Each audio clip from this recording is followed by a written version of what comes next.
Welcome to Woodbridge Living video recipes. Today we're making a one-dish meal of chicken with orzo in a creamy mushroom sauce. For a limited time, you can download this video and reload it in your computer or iPod to follow while you're cooking in your own kitchen on your own time. We'll give you a few tips on good utensils and cookware. And now we begin. You will need chicken tenders, orzo pasta, your favorite mushrooms, half a yellow pepper, half an onion, garlic, heavy whipping cream and white wine, olive oil, butter, parsley, kosher salt, and pepper. Here we go. Our first tip, the best way to chop garlic is to take the knife sideways over the whole garlic clove with the skin on. Take the bottom of your hand and smash the clove. The skin falls right off. So what I like to do is take the crushed garlic and add the olive oil to it while I'm preparing the rest of the meal. What I'm going to do is have the garlic sit in the oil, and I'm going to use this oil to cook with later. And we're not going to put the garlic in with the oil at the same time. We're going to strain it and put this oil infused with the garlic into the pan, but we'll set that aside and let it rest.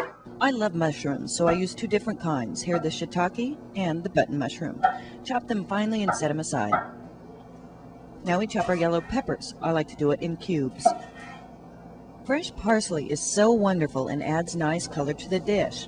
Chop off the stems and then chop the leaves finely.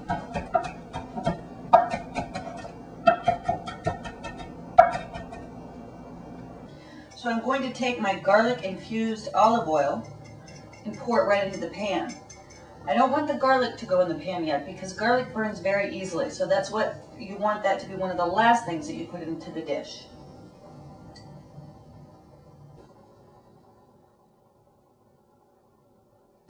Now we chop up half an onion.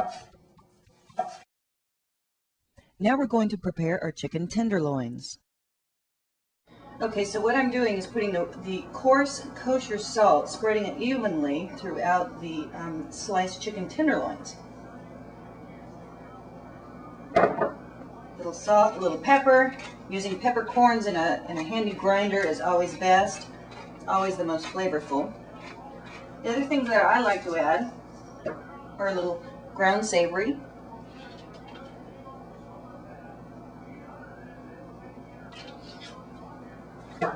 celery salt,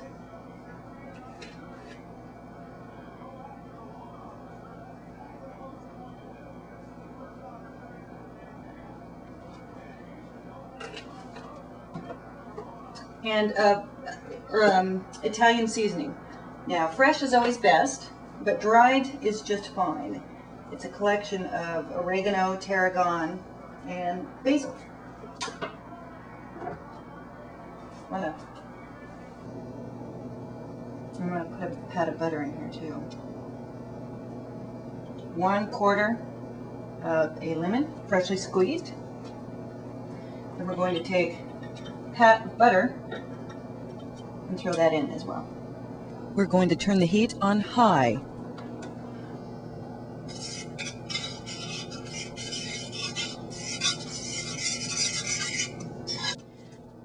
So we've mixed in the olive oil with the lemon and the butter. Gives a wonderful flavor, and the lemon actually tenderizes the chicken. We're going to put the chicken seasoned side down because we're going to finish the rest of our seasoning on the chicken.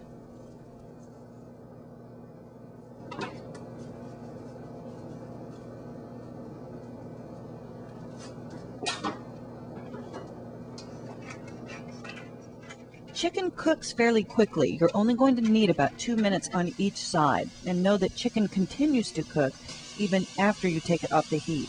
The one thing you don't want to do is overcook the chicken and have it turn out dry. After about 4 minutes, take out the chicken and set it aside. But make sure you keep the juice in the pan. Add another pat of butter. Add your mushrooms and onions.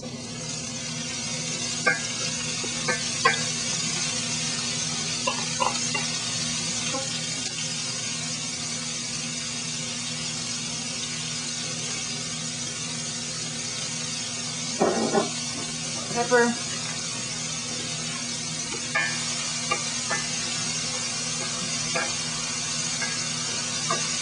Oh, look at that. Doesn't that look good?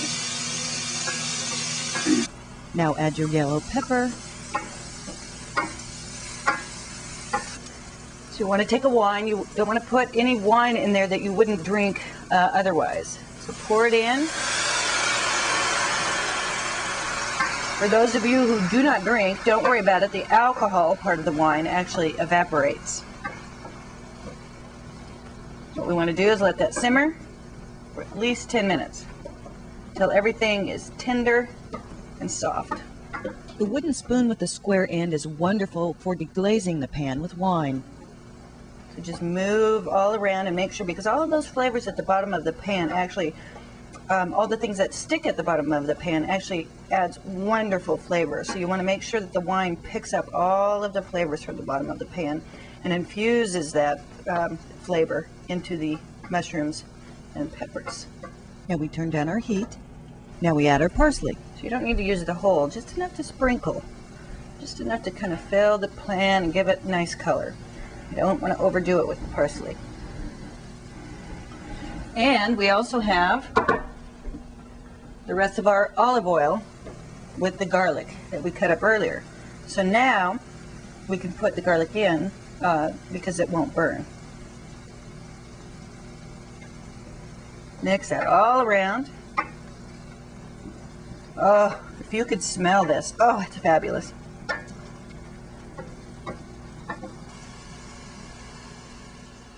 Now we put in our heavy whipping cream. Just swirl just enough at the bottom of the pan.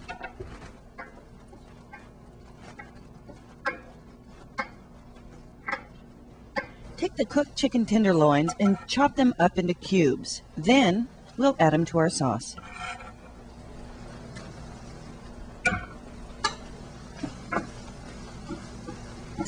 Now we'll add a half a box of orzo, which will feed a family of 4.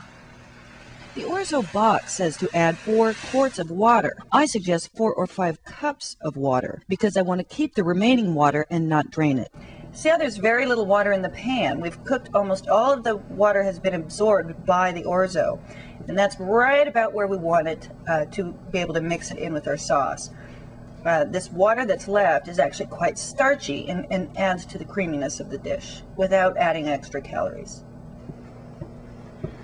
So what we're going to do is actually pour the orzo into the larger pan that's been sitting and resting and soaking in all of the wonderful flavors that we put in.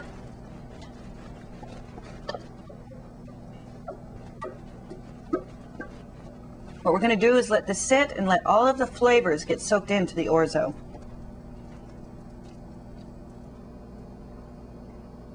So we're going to add a little salt, more salt to the dish. We didn't want to do that too soon. And you don't want to put too much salt in your sauce because over time the salt gets much more intense.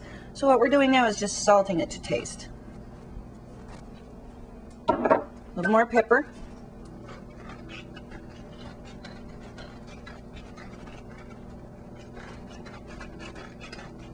And at the very end, we're going to add my favorite, Parmesan cheese.